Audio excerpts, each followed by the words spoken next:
سونے کا انڈا۔ ایک دفعہ کا ذکر ہے کہ ایک گاؤں میں ایک کسان رہتا تھا۔ وہ لوگ بہت غریب تھے اور بہت مشکل سے کسان اور اس کے گھر والے گزر بسر کرتے تھے۔ کسان کے پاس ایک مرغی تھی۔ وہ ہر روز ایک انڈا دیتی تھی۔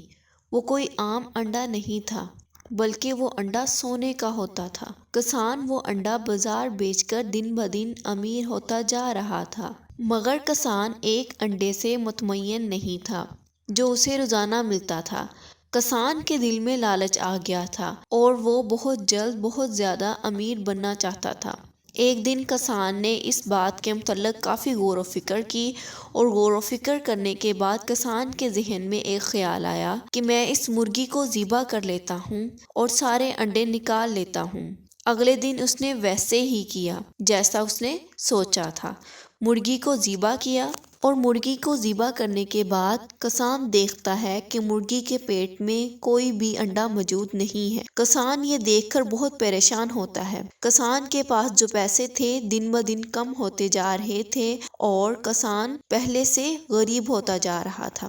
کسان لالچ میں آ گیا تھا، اس لیے اس کے پاس نہ مرغی رہی اور نہ ہی سونے کے انڈے۔ نتیجہ: لالچ بری بلا ہے۔